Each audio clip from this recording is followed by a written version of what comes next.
¿Qué pasa, people? Bienvenidos a un nuevo vídeo de Algoritmo Salvaje. Seguimos explicando el tema 1 de programación, de primero de desarrollo de aplicaciones web y de primero de desarrollo de aplicaciones multiplataforma. Y hoy vamos a explicar de forma sencillísima las fases de la programación. Si este contenido te interesa, suscríbete para no perderte nada y empezamos. Pues bien, las fases de la programación abarca todo lo que es el proceso de creación de software, es decir, desde que nosotros tenemos un problema, en este caso el cliente tiene un problema y nosotros le damos solución a ese problema. Y estas son las fases que va a abarcar, ¿no? En primer lugar tenemos la resolución del problema, que se divide en dos etapas. La primera etapa es la etapa de análisis, que aquí está la figura del analista programador. Bueno, habrá empresas que habrá un analista programador, habrá en otras que sea un programador senior y habrá en otras que será pues un programador con más o menos experiencia. En cualquier caso, lo que tú tienes que tener en cuenta que tú tienes que analizar qué necesita el cliente, que muchas veces ni siquiera sabe exactamente qué necesita, y saber exactamente ser capaz de traducir esto que necesita el cliente a otra, bueno, no viene aquí, ¿vale? O al menos no lo veo aquí, pero sería a los requisitos. Es decir, imagínate que el cliente te dice, pues bueno, es que resulta que yo necesito pues una aplicación para poder hacer reservas en mi hotel, por ejemplo, ¿no? Vale, pero para reservar en mi hotel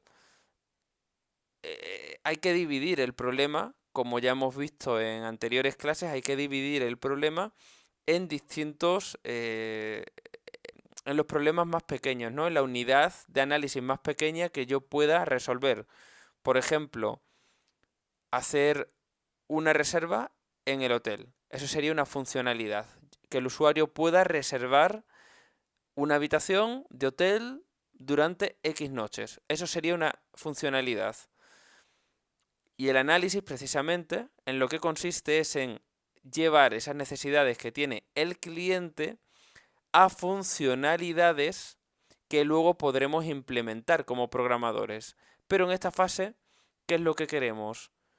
Conseguir toda la información sobre el problema y además saber exactamente qué quiere el cliente. Es lo más importante. Aquí te lo pone pues de una u otra forma. Por cierto, estos son los apuntes que estamos siguiendo en en todo este curso. Son apuntes que pueden variar un poco de instituto a instituto, pero en líneas generales son los apuntes que hay en todo primero de DAO y de DAN, desarrollo de aplicaciones web y desarrollo de aplicaciones multiplataforma para la asignatura de programación. ¿De acuerdo? Entonces, básicamente la fase de análisis pues ya la hemos explicado y bueno, aquí te viene un ejercicio resuelto, etcétera, y ya está. Muy bien, muy bien. Es una fase de análisis un poco tonta la que te viene aquí, pero bueno, está bien, ¿no? Porque te dice, pues hombre, ¿cómo podemos, eh, pues un problema, que es con el radio de un círculo, pues calcular e imprimir su superficie y circunferencia? ¿Cómo podemos calcularlo? Y te viene aquí como con una especie de, pues pseudocódigo. Vale, muy bien, perfecto. Ahora vamos a la fase del diseño. Es decir, una vez que yo ya tengo muy claro cuál es el problema que tiene mi cliente, en este caso estamos hablando, en el ejemplo que he puesto, pues un cliente, sector turístico, que tiene un hotel y quiere pues crear una aplicación web para su hotel. Pues bueno, aquí tenemos el comportamiento de secuencia lógica de instrucciones capaces de resolver el problema planteado. Esto, para lo que me va a servir, es para una funcionalidad. Por eso yo decía que aunque aquí te viene explicado de una forma más abstracta, esto bajándolo un poco al suelo, es hablar de funcionalidades. Y esas funcionalidades, aquí con lo que te está diciendo, la secuencia lógica de instrucciones para resolver el problema planteado, ya vimos que esto se puede hacer con pseudocódigo, es decir, pues para un sistema de reserva de hotel, pues por ejemplo, el usuario tendrá que ser capaz de crearse un usuario donde ponga sus datos personales, donde ponga su tarjeta bancaria, por ejemplo, y luego pues ya podrá navegar a las distintas habitaciones de hotel podrá consultar en un calendario si está libre o no para determinadas fechas y por último, si está libre, podrá hacer la reserva.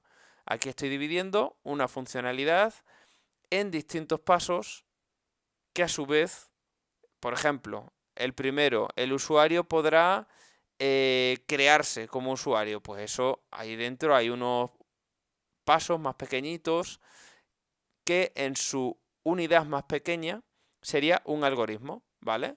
Porque simplemente, vamos a poner un ejemplo, yo ya estoy registrado como usuario, quiero entrar como usuario a la aplicación web de este hotel. Yo tengo que poner el usuario y la contraseña. Pues ahí ya tengo un algoritmo que si la contraseña es correcta me deja entrar y si no, no. En la unidad mínima hablamos de un algoritmo, en la unidad mínima de abstracción.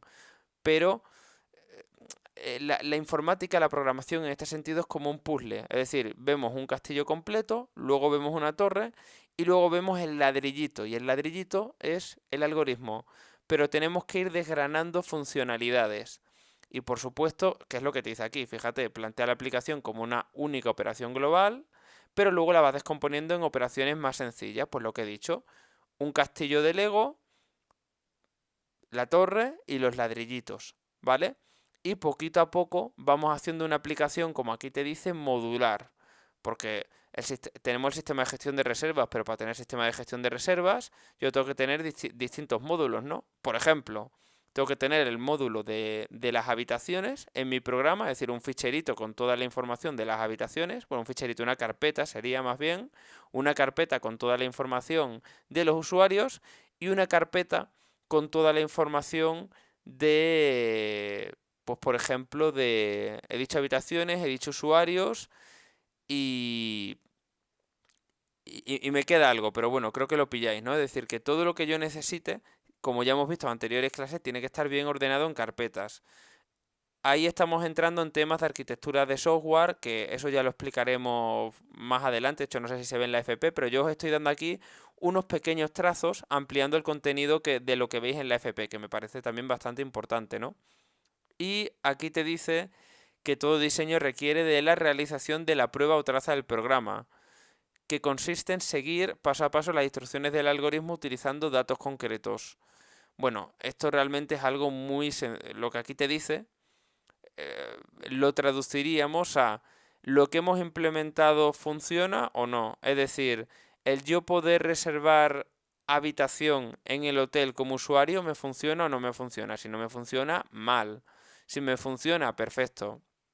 Esto es un poco una chapuza porque es testing manual y es probar de forma manual pues si el programa funciona o no.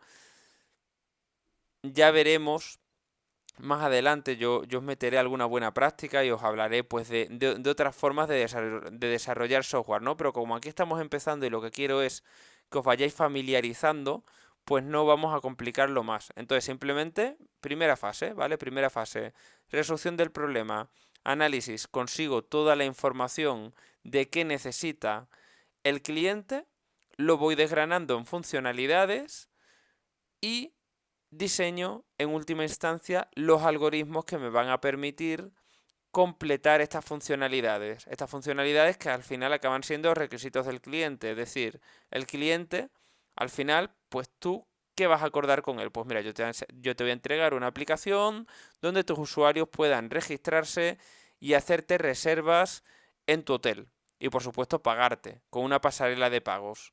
Perfecto. Esos serían los requisitos del programa. Y yo con el diseño te estoy, por así decirlo, planteando ya cómo lo voy a hacer. Estoy planteando cómo lo voy a hacer.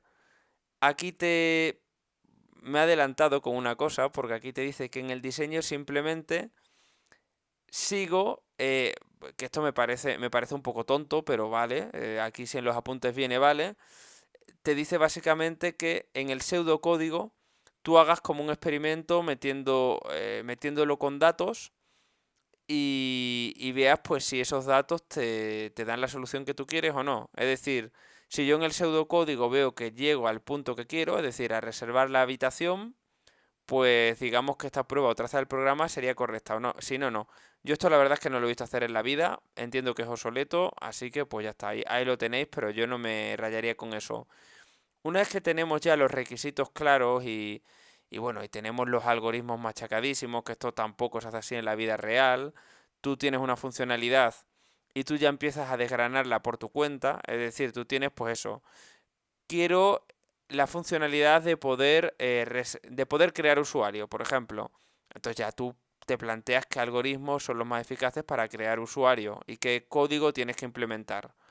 ¿Vale? Pero no en la etapa de diseño ya sabes perfectamente, oh, pues mira, como quiero hacer el sistema de reservas de usuario, tengo que hacer esto y tengo que hacer esto y este va a ser el algoritmo que me va a permitir. No, no, o sea, aquí te lo pintan como muy ideal, pero en la vida real no funciona así.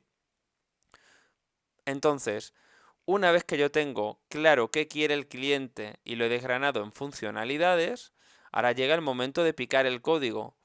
Picar el código, ¿qué significa? Pues simplemente traducir eso que aquí te dicen que son los algoritmos que los tienes súper desgranado ya, que son mentiras, eso no funciona así. Tú aquí lo que vas a tener van a ser las funcionalidades pues desgranadas. Es decir, aquí tú estás cogiendo la información del cliente y aquí ya lo tienes, esos requisitos que acabas acordando con el cliente en la fase de análisis, aquí tú ya lo tienes desgranado en funcionalidades, ¿vale?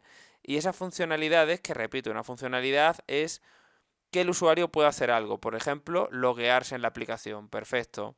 Pues eso, en la fase de codificación o construcción, lo llevamos a código. Y a código, por supuesto, con un determinado lenguaje de programación. Y aquí te da una pequeña introducción al testing, es decir, yo tendré que comprobar que cada módulo funciona, prueba unitaria, es decir, el módulo de registro de usuarios, la carpetita donde tengo todo el código que me permite que el usuario se registre. ¿Funciona bien? Perfecto. Pero lo automatizo, con pruebas automatizadas, test, ¿vale? Simplemente quiero que os suene, o sea, porque esto ahora mismo no me quiero enrollar con ello. Luego, que los módulos funcionen bien entre ellos. ¿A qué se refiere? Pues si el usuario se ha registrado y ha sido capaz de hacer login, ahora quiero que pueda hacer reserva y para ello tiene que conectarse con la carpetita de donde tengo toda la información de las habitaciones de hotel y la carpetita donde tengo toda la información relacionada con el calendario del hotel, es decir, la agenda de qué habitaciones están ocupadas en X fecha y cuáles no. Aquí estamos viendo que distintos módulos funcionen bien entre ellos y que no haya errores. Estos son los test de interconexión. Te pone aquí. Nos vamos a quedar con ese nombre. Sé que tienen también otro nombre, pero para no liaros, pruebas de interconexión.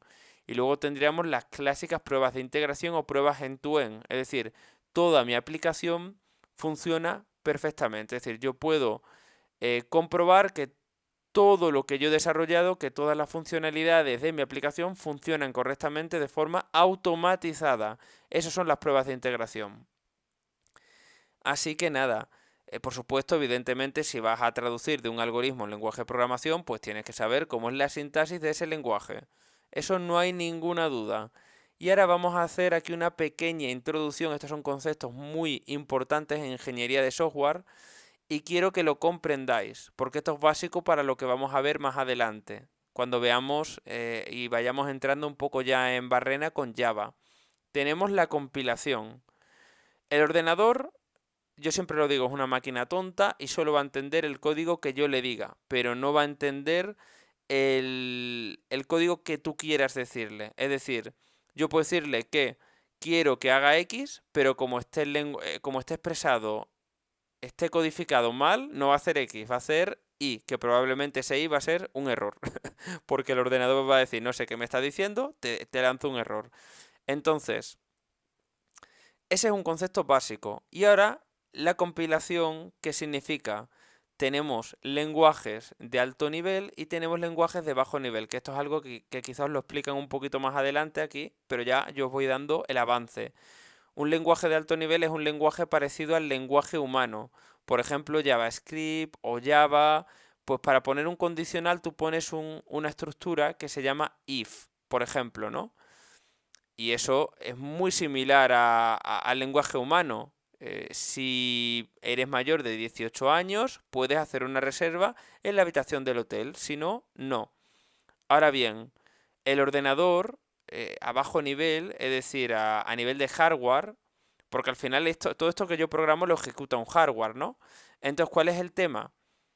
Que el hardware, es decir, la electrónica que tiene el ordenador, el procesador, la memoria RAM, es decir, todo lo que tiene el ordenador por dentro que permite que nuestros programas, que sería el software, funcione, solo entienden ceros y unos, que es lenguaje máquina, lenguaje binario. Pero ¿qué ocurre?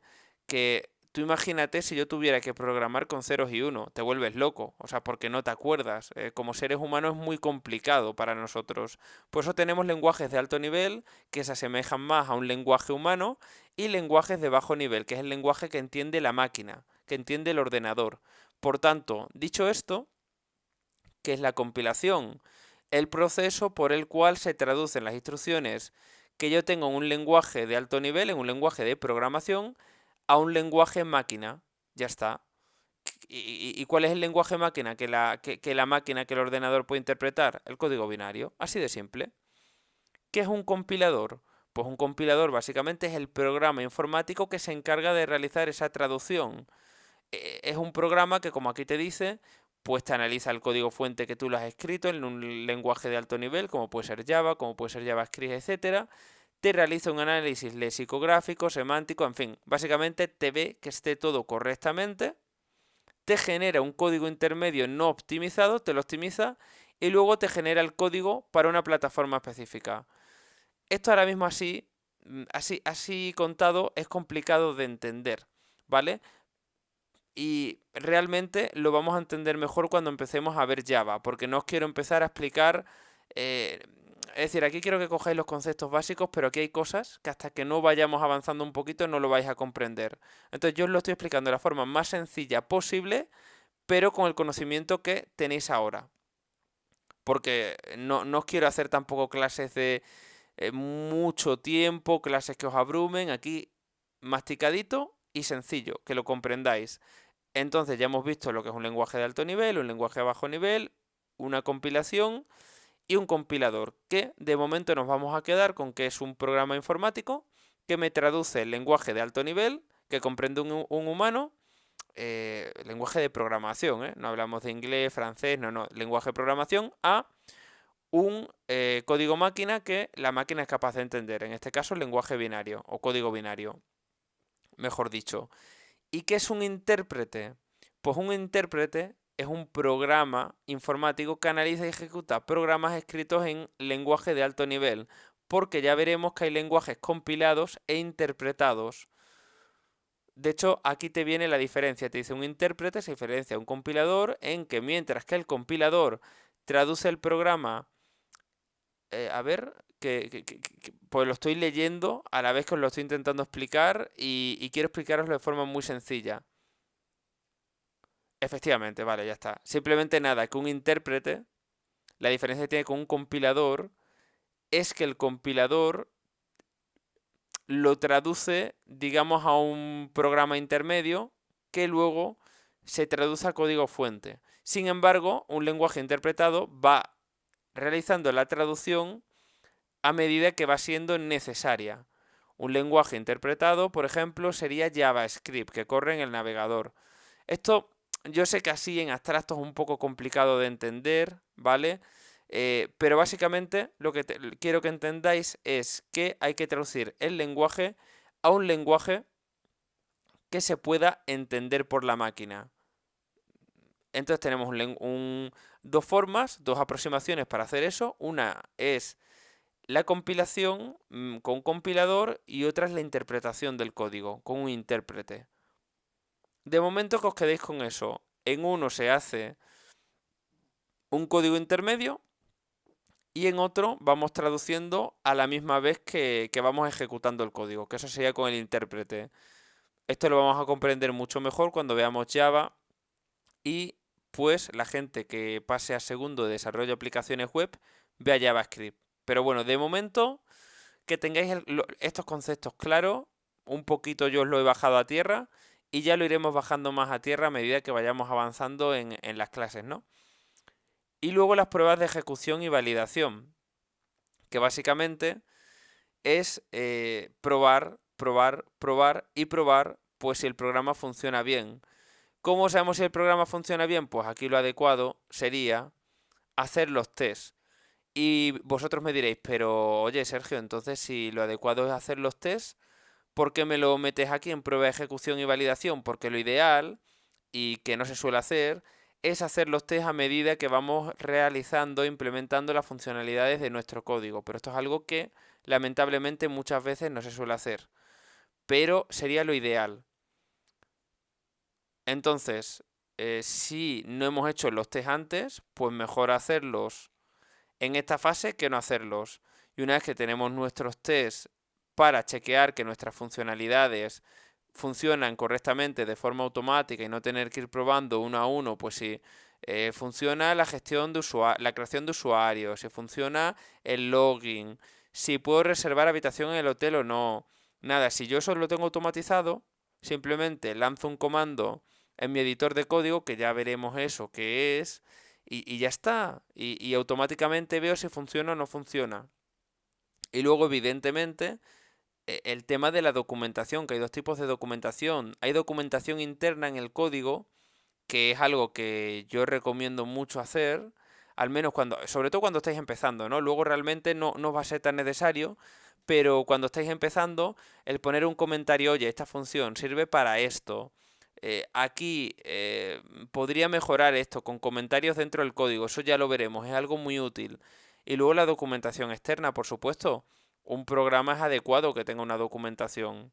Porque eso va a facilitar, tenéis que tener en cuenta que cuando vosotros y vosotras programéis, no lo vais a hacer solos o solas, lo vais a hacer en grupo, en equipo. Y puede ser que en la empresa en la que estéis, pues hayáis fichado y haya entrado una nueva persona y no tenga ni idea del producto que estáis creando o del proyecto en el que estáis trabajando. El que haya una documentación va a facilitar mucho la integración de esa persona, el onboarding y que empiece a rendir al máximo posible cuanto antes. De forma, y esto es algo que se descuida mucho también en los proyectos reales, ¿no? Con lo cual, que haya manuales y que haya una buena documentación, aunque es un rollo documentar, yo lo sé, es básico para que los proyectos que hagamos sean sólidos, sean potentes. Por supuesto, un código limpio, pero una documentación, ya digo, que es muy útil. Y luego viene la fase de explotación. Ojo, que esta fase se le olvida mucho a la gente, ¿no? Que, ya tengo el programa hecho, ya tengo mis test hechos, ya se lo he dado al cliente y aquí se ha acabado. No, no. Al cliente, una vez que tú le das la aplicación, vamos a imaginarnos, ¿no? Seguimos con este cliente, sector turístico, sector básicamente hotelero, y tiene un hotel, ya le hemos creado el sistema de gestión de reservas, ¿no? Y ahora resulta pues que, bueno, quiere añadirle una funcionalidad. Solo se podía reservar por días y ahora el cliente dice, oye, pues es que también quiero que una parte de mis habitaciones se puedan reservar por horas. El programa ya está funcionando, es decir, los usuarios ya están pudiendo reservar en la aplicación web que le hemos creado a este cliente. Bueno, pues le vamos a añadir funcionalidades, como la funcionalidad que acabo de mencionar, poder reservar por horas. O, oye, es que resulta que no os habéis dado cuenta, pero bueno, pues aquí hay un error. Resulta que cuando se ve mi pantalla en este determinado tamaño de móvil, no se ve bien la pantalla de mi aplicación web. Oye, pues vamos a corregir eso, ¿no? Eso sería un bug, un error no detectado anteriormente. Y esta fase es la fase de explotación y mantenimiento. ¿Por qué? Porque aquí el grueso de todos los requisitos que tú ya acordaste con el cliente ya están cumplidos y el cliente ya está disfrutando y ya está explotando su aplicación web, pero hay que realizar un mantenimiento del software. Oye, es que resulta que pues mi aplicación web tarda más en cargarse de lo que a mí me gustaría. Bueno, pues vamos a trabajar la web performance para que se cargue antes y por tanto posicione mejor en Google y por tanto tú captes más clientes, porque además no solo es que posicione mejor, sino que cuanto más rápido cargue la web, más clientes van a quedarse en tu web en vez de clicarla, decir, oh, tarda mucho en cargarme, me voy. Y por tanto vas a ganar más dinero. Con lo cual, pues simplemente eso es la fase de explotación y de mantenimiento del software. Y creo que ya hemos acabado aquí, efectivamente. El próximo día seguiremos con el ciclo de vida del software, Vamos a ver cómo vamos con el temario de esta asignatura de primero de programación. Pues bueno, hemos visto hasta aquí. Ahora mismo tenemos el ciclo de vida del software. Bueno, todavía nos queda bastante este tema, pero espero que os esté gustando. Lo estamos explicando de forma muy sencillita. Y vamos a repasar para acabar las fases de la programación a grosso modo. Análisis, ¿qué quiere el cliente? ¿Qué necesita? ¿Cuáles son los requisitos? Diseño, esos requisitos del cliente lo paso a funcionalidades. Poder reservar habitación en mi hotel. Poder crearme un usuario. Perfecto. Implementación. Esto que hemos dividido en funcionalidades ahora lo llevamos a código con un determinado lenguaje de programación. Pruebas. Si no hemos hecho el testing en la fase de codificación, aquí hacemos las pruebas automatizadas para que yo pueda de forma automatizada ver que efectivamente el software que yo he creado hace lo que yo quiero que haga. Y por último, una vez que ya se lo he entregado al cliente, la fase de explotación. El cliente ya lo está explotando, puede querer una nueva funcionalidad, por ejemplo, reservar habitación en vez de por día, por horas, perfecto, también te damos esa opción, te picamos el código y te añadimos esa funcionalidad. O mantenimiento, y además mantenimiento, por supuesto, oye, pues lo dicho, resulta que cuando me intenta reservar un cliente extranjero con un determinado número de DNI o de carta de identidad de su país, no le deja registrarse como usuario porque no hemos contemplado esa opción. Bueno, pues eso es un bug que hay que resolver. Perfecto. Pues nada, hasta aquí en la clase de hoy. Espero que os haya sido muy útil, que os haya gustado. Por supuesto, si os ha gustado, no dudéis en darle a like y que ayudáis muchísimo pues al crecimiento del canal. Os animo a compartirlo con todos los compañeros que tengáis de clase de la asignatura de programación. En este caso estamos viendo el tema 1 de desarrollo de aplicaciones web y desarrollo de aplicaciones multiplataformas. Recuerdo que programación tanto es la misma asignatura, tanto en primero de desarrollo de aplicaciones web DAO como en primero de desarrollo de aplicaciones multiplataforma DAM. Y cualquier duda que tengáis, por supuesto, me la podéis dejar en comentarios y yo estaré encantadísimo de contestárosla. Así que, sin mucho más que contar, pues nada, a la próxima, mes amis.